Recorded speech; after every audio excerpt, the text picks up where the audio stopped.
And so if we were in church on Sunday morning and one of you was talking to me and I had a little kid pulling on my pants like this, a lot of us would do this. Shoo, go away. Can't you see I'm busy? I would never do that. And I would always say to the person I'm talking to, can you just excuse me a moment? I would look down at my child, attend to their needs. 9 times out of 10, they just need some money. I would give them some money.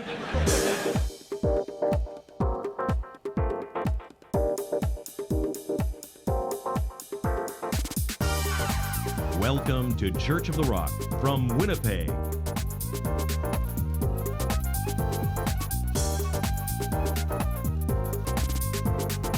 Stay tuned to this week's thought-provoking message from Pastor Mark Hughes.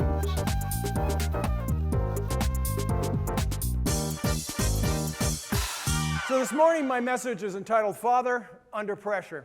And the reality is, as fathers, mothers are under pressure too, but there is a unique pressure under fathers today. The world in which we live in puts pressures on fathers so that it's trying to drag us away from doing our job as being family men and being fathers in our household. Our careers alone will practically do it, won't they, men? Many men that I know have 2 jobs. A lot of us work 50 and 60 hours a week, and it's just hard to find time for our children. Well, this morning, what I want to talk about is a father and son tragedy in Scripture. It really is. Of all the stories in Scripture, this is a story which has such a sad ending, it has such a sad middle, and such a sad beginning. And it's the story of David and his son Absalom. Now, David, of course, many of you know this, had many wives. He had 6 wives. He had a whole raft of kids.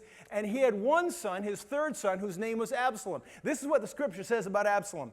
It says that he was the most handsome man that ever lived on the face of the earth. It says that he was without blemish from the top of his head to the soles of his feet. And not only that, it says that he had this beautiful, long, flowing Alberto VO5 hair. I'm imagining that it kind of blew in the wind naturally, even on a calm day. That's what I'm imagining. This guy's hair was so big and so beautiful that he used to cut it only once a year and weigh it to see how much it weighed.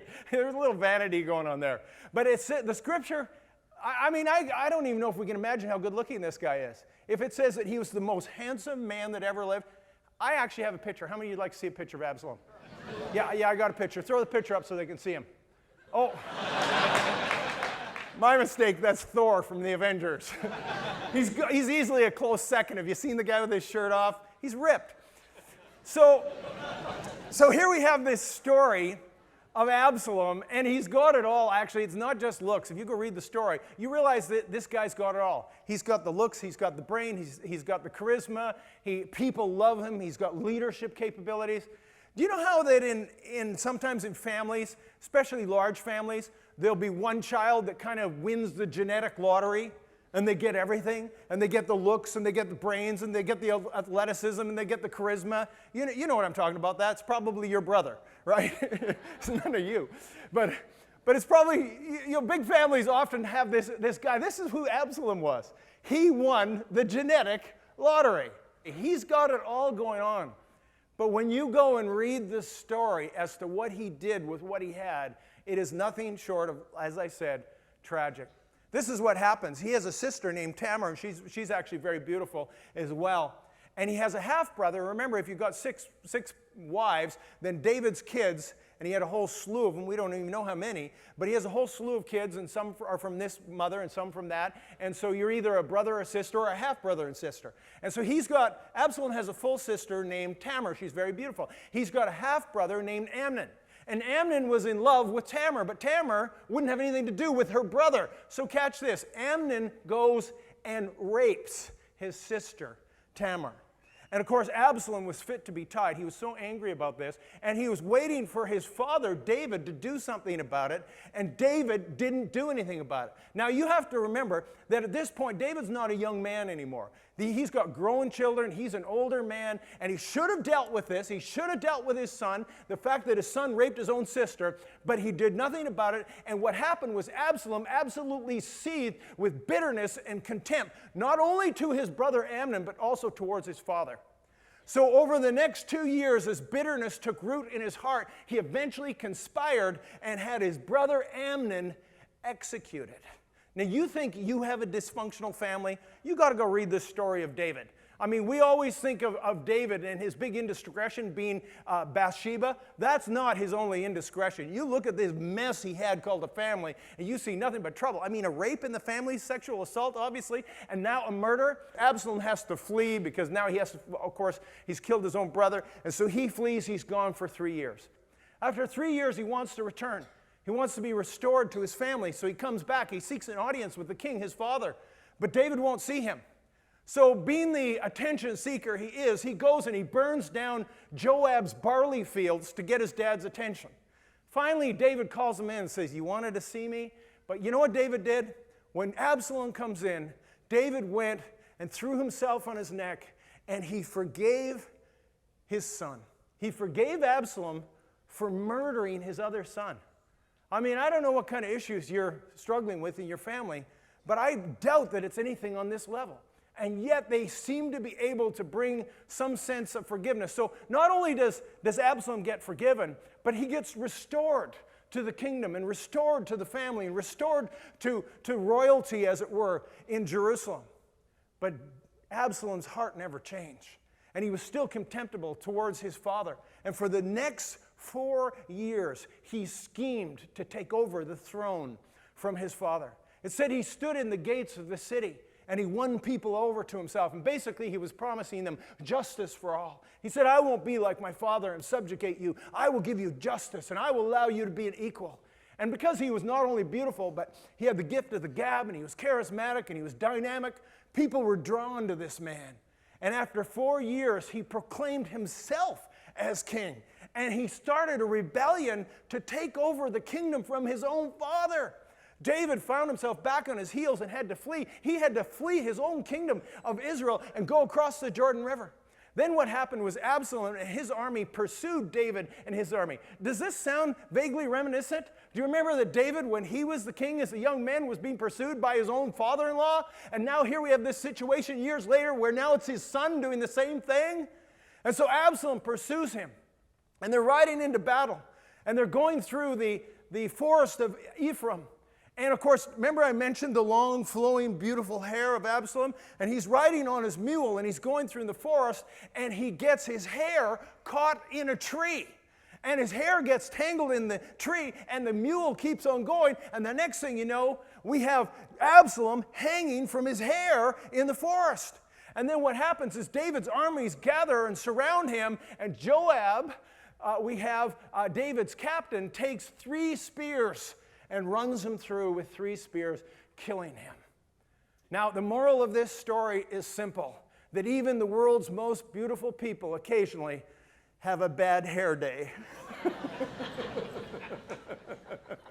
I'm sorry, I couldn't resist it. You know, one morning I was fussing with my hair before coming to church so it would look ever so perfect for television. And I turned to Kathy and I said, "It's just not working. Am I having a bad hair day?" She says, "No, your hair looks that bad every day." Well, what I want to do is I want to pick up this story. I want to go back to where this happened. We just have Absalom. He's hanging from the tree. He's been run through by Joab with the spears. He's dead. The battle has been won, and we're going to pick this story up in 2 Samuel chapter 18, verse 31. Just then the Cushite came, and the Cushite said, "There is good news, my lord the king, for the Lord has avenged you this day of all those who rose against you." And the king said to the Cushite, "Is the young man Absalom safe?" And the Cushite answered, "May the enemies of the Lord the king and all who rise against you to do harm to you be as that young man is." Then the king was deeply moved and went up to the chamber over the gate and wept. And as he went, he said thus, "O my son Absalom, my son Absalom, if only I had died in your place, O Absalom, my son, my son."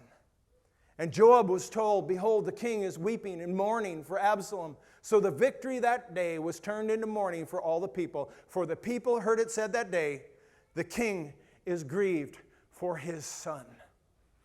It's an amazing story that even after all that had transpired between David and his son Absalom, all he can think about is his son, my son Absalom. If only I had died in your place. And all of a sudden, these guys thought that he was going to be happy. These guys thought that he was going to rejoice and cheer that the enemy had, and the rebellion had been squashed. But in fact, he was broken and grieved for his son, and the victory was turned into grieving. Now, when I look at this story, the story of David and Absalom, there's some lessons that I want to draw out of this story for all the fathers here today. Now, I warn you, some of these things David did, and some of these things he didn't do, but the lessons are there nonetheless. And the 3 lessons are this. Number 1 is you need to put in the time. Number 2, you need to prepare to forgive.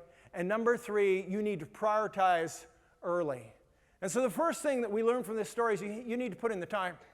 And let me tell you something about David and Absalom. He did not put in the time. As a father, he didn't put in the time he needed. I mean, think about it. David is fighting his enemies, the Philistines and the other enemies. He's restoring the kingdom. He's establishing the city of Jerusalem, not to mention the fact that he has 6 wives.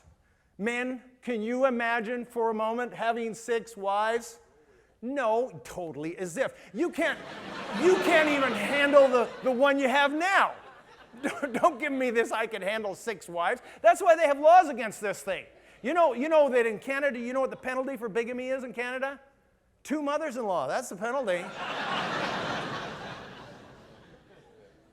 So we look at this story, and clearly David had too much going on. He had too many wives, he had too many kids, and he was an inattentive father. And when you look at this story, you can tell that he didn't have the heart of his son, and his son didn't have his heart. There's something dramatically missing in this picture. But it still doesn't take away from the point that I'm trying to make here today, that in the natural sense, we have a responsibility. And if you look at mothers, if I was to ask you this question, what are most mothers' number 1 priority? What would you say? Their children. If I was to ask the question this way, most fathers, what is their number 1 priority? Be honest. You all got it, their job. And that's just the reality of it. Many of us, as fathers, we're more in tune with our job, and we work hours and hours a week, and we say we do it for the kids. We say we're doing it for them. We're committed to them. We want to put bread on the table. But there's this huge pressure, because that's what we're talking about here. Fathers under pressure. There's this huge pressure for men to succeed, to move up the corporate ladder, to succeed financially. And oftentimes, it's our kids that pay the price. You go look in Scripture. And you go look at what the first responsibility you as men have in Scripture. And you know what it is? It's your children. Go read what it says in Deuteronomy about the role of the father. It says, the fathers, you shall diligently teach your children. And you shall teach them, it says, when they are sitting down, and when they are walking on their way, and when they lie down at night, and when they arise in the morning. How often is that? Well, if you look at it, when they're sitting, walking, lying down, or rising up. The only time missing is standing. So if they're just standing there, you don't have to bother, guys. But the rest of the time, you have this responsibility to be instilling in your children these virtues and to putting into place these things in their lives. And the tragedy is this. They've done studies on this, and the average father spends 2 minutes a day with his children. Guess what, guys? That's not enough. That's not going to get the job done. I got to tell you a little story that happened to me a few years ago with my daughter. It sort of illustrates this point. Some of the folks in the church were doing this event. It was called Date Night with Dad. And it was for us dads to bring our daughters to this evening out. And my teenage daughter and I were asked to be the guest speakers. And so that was a real joy for me. Here were my teenage daughter and I, and we were tag teaming up there. And so we were the experts. And so I talked about being a dad. My daughter talked about being a daughter and how we got along. And I was so pleased about it. And it felt like we'd really knocked that one dead. And so we're sitting at the table. Here's where the penny dropped. We're sitting at the table, and they're doing this little contest, I guess it was. And they wanted to know how well the dads actually knew their daughters. And so it was sort of like this dating game quiz where you get asked the question and she gets asked the question, and you get a point if the 2 answers match. And so the questions were stuff like this. Who is your daughter's best friend? What is your daughter's favorite color? What is your daughter's favorite flower? What is your daughter's greatest strength? To which I said, her biceps. And then she gets all mad and she says, no, I said my awesomeness. I said, how am I supposed to get my awesomeness? What kind of answer is that? My awesomeness. And she says, what kind of answer is my biceps? My quadriceps are much stronger than my biceps. So we're arguing away like this at the table. We're not getting any of them right. Remember I mentioned about how sometimes you have a child that's a lot like you and you kind of clash? This is the one. This is the one. And so both with our sarcasm and our wit, and we're going on, we're beating up each other. We got every single question wrong. We're the experts. We're the guest speakers. We got every single question wrong. Now, my cousin-in-law, Tom, is sitting across the table from me. He's got 2 of his daughters there. Now, Tom grew up in a family with 12, count them, 12 kids, Catholic family, go figure. And so he grows up in this big, huge family, and all these guys, and Tom loves like hockey and golfing and baseball, and he does all these things. And God sees fit not to give him any sons, but only daughters. And so, anyway, we're sitting across the table with Tom and his daughters, and he's nailing every question. He ends up winning the grand prize. And let me tell you why. Because he knows his daughters. He put in the time with his daughter. He loves those girls. And he was a great dad to those girls, and he spent the time with them. When it came time to find out what their favorite color was, he actually knew. I mean, I thought my daughter's was black. Go figure. We were way off. But I'll tell you what, I got to redeem myself here just a little bit on this, because something happened a few weeks ago. I took a number of young men from our church, young men that were looking at leadership and ministry, and we took them. We were part of this conference, and what it was 25 young men. They were either pastors or possible pastors for the future, and we gathered together for a weekend, and we were training them and working with them. And so then we had this question and answer time, and I was on the panel. And one of the questions that these young people came up about ministry was, they said, how do you balance your priorities between ministry and your family? I thought it was a great question, and you know me, I have an opinion on everything, but I really had an opinion on this. And so I spoke to this question. I said, I think I can answer this question, because you have to remember in ministry how important your family was. And I told the story of Billy Sunday. Back in the days, we had a Billy Graham, but before there was a Billy Graham, there was a Billy Sunday. And he said this at the end of his life. He said, my greatest regret is that I saw tens of thousands of people come to Christ, but I lost my own children. And I remember reading that years ago when my kids were little, and I thought, I'm not going to make that mistake. I am not going to sacrifice my children on the altar of ministry. I'm not going to raise them up so they resent the church. You do know that many PKs, pastors' kids, end up resenting the church and leaving the church and hating the church because they always got the short end of the stick while their parents were busy with the church and ministering to people. And so we made a decision we were not going to parent like that. And so if we were in church on Sunday morning and one of you was talking to me and I had a little kid pulling on my pants like this, a lot of us would do this. Shoo, go away. Can't you see I'm busy? I would never do that. And I would always say to the person I'm talking to, can you just excuse me a moment? I would look down at my child, attend to their needs. 9 times out of 10, they just need some money. I would give them some money. Give them a couple of bucks and off they go. They're happy as a clam. And then I turn and I can get back to what I was doing. And so, I told some of these stories about how you have to make sure that your kids don't grow up resenting the church and you're not forcing a bunch of religion down their throat. And I told the stories about how we let our kids play sports and we didn't limit them and we didn't say, no, you should come to a prayer meeting if they had a soccer game.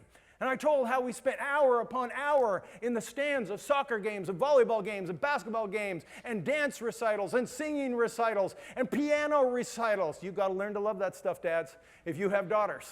I love that stuff. And so you put in your time. You put in your time. So I was telling this story, and I was waxing on eloquently about how to be a fantastic pastor father. Guess what? My 25-year-old son is sitting in the room. And so the moderator of the discussion, Dave Wells, says, well, okay, Mark, you've gone on about this. Your son's sitting right over there. Let's ask him what he thinks. Talk about a moment of truth. Talk about the reality check. And I'm thinking, I don't know what he's going to say. So he turned to him and said, so what do you think? Is this true what your dad's saying? And he stood up. My son stood up and he said, it's absolutely true.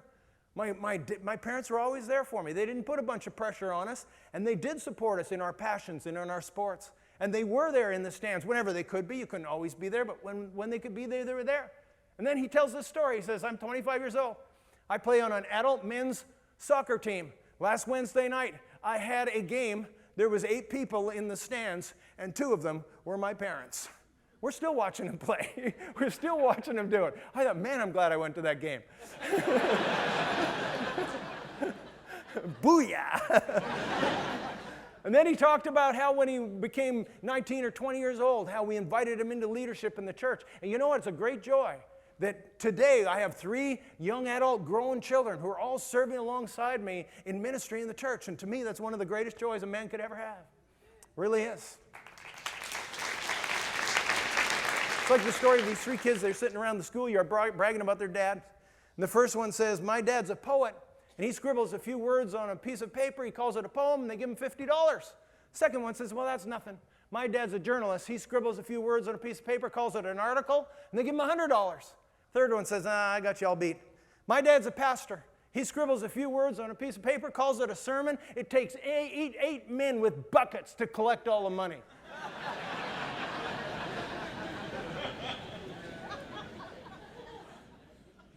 So the first lesson we learned from the story of David and Absalom, the lesson that he failed in was this, is that you need to put in the time. But the second lesson is this, and he did succeed in this one, is you need to prepare to forgive. It doesn't matter what kind of a parent you are, whether you're a good parent or a not so good parent, you will end up having to forgive your kids at some point or another. And David was willing to do that. When his son killed his own brother, David forgave him. Let me let you in on a little secret here, guys. You can do everything right as a parent and still have a son or a daughter go wayward. Actually, let me rephrase that. You can't do everything right. No parent does everything right. I have people come into my office and they go, Pastor, I don't understand it. I've done everything right. I say, just stop right there. No, you didn't. None of us have done everything right. But we do the best we can. And you can do the best you can by God's grace and still have a child go his own way. And see, that's what we need to understand, is that it doesn't matter whether you did everything right, or mostly right, or if you think you did everything wrong. That's the other side of this equation. People say, I've done everything wrong. No, you haven't. Nobody's done everything wrong. At some point, people, kids have to take responsibilities for their own actions. At some point, don't put that guilt trip on yourself that you were a terrible parent because you've got a wayward child. Don't put that guilt trip on yourself. It's just not true. You go look at the prodigal son story. How many think the prodigal son had a pretty good father? Hey? How many think he had a pretty good father? I think you look at that story, this guy was a really good father. I mean, he was there for them. He loved his kids. He gave the kids everything that they could want. And then his kid demands his inheritance, and the father graciously gives it to him. And off goes that kid. Was that with a father's parenting problem? I don't think so. I think that kid made that choice on his own will and volition. But I love the way the story ends, because what happens is we find that kid having spent all of his inheritance on prodigal and wild living, and he's in the slop with the pigs, and he's longing for the pods that the pigs eat. And then the scripture says, and he came to his senses. You know what the scripture says? Train up a child in the way that he shall go, and when he is old, he will not depart. Notice how it doesn't say anything about when they're teens. It says when they're old. And that's what happened with this kid. He came to his senses, and he thinks, I'm going to go back home, and I'm going to plead with my father to take me as one of his servants, because his servants live better than I do. So he starts on his way. And then it says this, and it says, and his father saw him while he was still far off. What does that tell you? Yeah, he was watching, and he was waiting. And then it says his father ran, and he embraced him, and he kissed him on the neck. What does that tell you? Tells you that he loves him, tells you that he forgave him. I mean, what did this kid smell like? Stinky. Do you think he got a room at the Holiday Inn and showered before he came? No, he just came from the pig slop right to his dad, and his dad embraced him and loved him and hugged him, and he forgave him. And then he called the servants. He said, bring the robe, bring the ring, bring the sandals. I mean, sandals were only worn for the household, not for the slaves. No slave would have worn sandals in those days. That was a symbol of this fact that he was restoring his son. He wasn't only watching him, he not only forgave him, but he restored him. And see, the reality is, and I don't want you to miss this, is that every single one of us will have a time in our life where we will have to forgive our children. And here's the thing, folks. It doesn't matter who's right or wrong. Does it really matter whether you were right or whether they were wrong, or vice versa? Does it really matter who was wrong? Who was wrong in the story of David and Absalom? Does it really matter But David was willing to forgive his son. He was willing to forgive this terrible deed that happened right within his own family. He had that capacity. And as fathers, you will always, I guarantee it, whether you're a young father, old father in this room, I guarantee you will have a moment where you will have to forgive your son. So prepare to forgive. So the first thing is you got to put in the time. The second thing is you need to prepare to forgive. And the last and final thing is this: you need to prioritize early. And see, what David did was he waited too long to try to reconcile with his son. I mean, when you look at that scene, the last scene of our story here, we have the message coming from the Cushite about the battle. David doesn't even ask who won the battle. Did you notice that? He said, is the young man safe? Is the young man Absalom safe? All he cared about, his priority was his son. But you know what? It was too late. His son needed to be a priority way before that point. And the reality is, every one of us needs to make our children, men, I'm talking to you, you need to start now. I don't care how old you are. I don't care how old your kids are. You need to make them a priority now. You say, my son's 60. It's not too late. It's not too late. Let's get on with the program. We need to prioritize early in their lives and begin to pour into their lives. Let me tell you one final story in closing here today, and it has to do with the Stanley Cup Finals. And here's the story. It's about Colin Fraser. Colin Fraser is Canadian-born, and he played in 2010 for the Chicago Blackhawks. And what happened was, after they won the Stanley Cup, and he didn't play much, but he got traded to Edmonton. And he was happy to come back to Canada, but he ended up on the 30th place Edmonton Oilers team. So he's played last season, which was 2011. Let me get my math right here. 2011, he played for the Oilers, and at the end of the season, he got traded to the LA Kings. When he went over to the Kings found out he needed foot surgery, and they didn't want him. And they bitterly contested the trade, but they were stuck with him. A deal's a deal. So then what happens is the LA Kings, as you've been following this story, they go through and they end up in the Western Conference Finals. And at the same time that they end up in the finals, if they win that, they go to the Stanley Cup. At the same time, Colin Fraser's son becomes sick. He's only less than 2 years old, and he ends up in the hospital in Edmonton. And so he made a decision that he was going to see his son, and he was going to skip the hockey game. And he said, I went on planes and trains and automobiles. I was going to get to be with my son. He said it was a no-brainer. He said, family comes first, because family is forever. Hockey is just a game. Here's a guy that makes millions of dollars, but he put the priority of his son first. So he goes and he leaves, and he goes to be with his son in the hospital. Meanwhile, the LA Kings go on and they win the Western Conference, and they're going to the Stanley Cup. Well, Colin Fraser's son, Calder, he recovers. And he's completely well, and he gets out of the hospital. So then Colin Fraser goes back to the LA Kings and says, well, I'm here. Do you want me? And Daryl Sutter, the coach, had the foresight to put him on a line, put him on the fourth line. And those of you that watched the first game between the Devils and the Kings will remember that it was Colin Fraser who went out and scored the first goal to set off this march. And in 6 games, they won the whole thing. It's an incredible story about a guy putting family first. Let me give you the very end of the story. So they win in 6 games. They're all celebrating. They're all skating around the ice cheering, where is Colin Fraser? Colin Fraser has skated to the side of the boards where the Zamboni entrance is, and he's waiting for his family, and he's looking for his wife and his son. And down comes his wife and his son, and while the rest of them are hoisting up the trophy, guess what he's hoisting up? Yeah, you got it. Show the picture. There's Colin Fraser lifting up his son. The rest are out celebrating. Many times you've seen them lift up the Stanley Cup and kiss the cup. He lifted up his son and kissed his son. You know what? I look at a story like this, and you know what it tells me? There's a father who's got his head screwed on right. There's a guy who understands the priority of fatherhood, because God himself said that he will turn the hearts of the fathers to their children and the hearts of the children to the fathers, lest he strike the earth with a curse. What do we have to do as men? What do we have to do as fathers? We need to put in the time. We need to be prepared to forgive, and we need to prioritize early, because the next generation depends on us rising up and being the fathers that God has called us to be. Church of the Rock has services every Sunday at 1397 Buffalo Place, and we invite you to join us when you're in the Winnipeg area. If you'd like a booklet to help you understand more about God's gift of forgiveness and reconciliation through Jesus Christ, please contact us, and we'd be happy to send you a free copy of the Book of Hope.